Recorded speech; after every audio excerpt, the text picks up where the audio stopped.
उन्वान, दो रास्ते।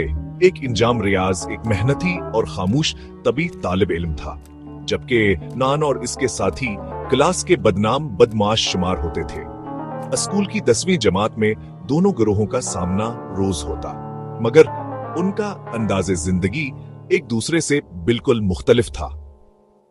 रियाज सुबह फजर के वक्त उठता, तिलावत कुरान के बाद स्कूल की तैयारी करता।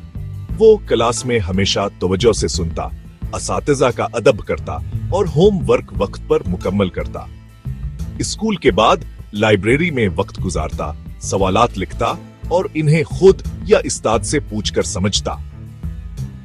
दूसरी तरफ नामान और इसके दोस्त हर वक्त मजाक, शोर और झगड़ों में लगे रहते।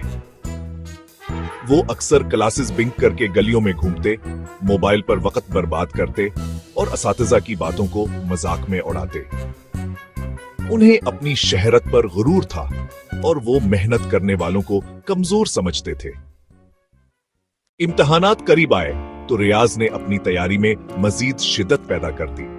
वो रात गए तक मेहनत करता रहा। नामान ने इम्तिहानात से चंद दिन पहले नकल के इंतजामात पर जोर दिया, मगर आखिरी वक्त में इसका सारा मंसूबा नाकाम हो गया। नताइज का दिन आया, स्कूल में हाल भर गया। रियाज का नाम ऑल पोजीशन के साथ पुकारा गया और वो स्टेज पर दाद वसूल करने गया। नामान और इसके साथी जो नकल पर इन्हिसार करते थे, फेल हो गए। उनके वालिदैन की नजरों में शर्मिंदगी थी और असातिज़ा ने मायूसी का इजहार किया। रियाज ने अपनी कामयाबी का सेहरा अल्लाह की मदद, अपने वालिदैन की दुआओं और अपनी मेहनत को दिया। वो आज एक इंजीनियरिंग यूनिवर्सिटी में स्कॉलरशिप पर तालीम हासिल कर रहा है।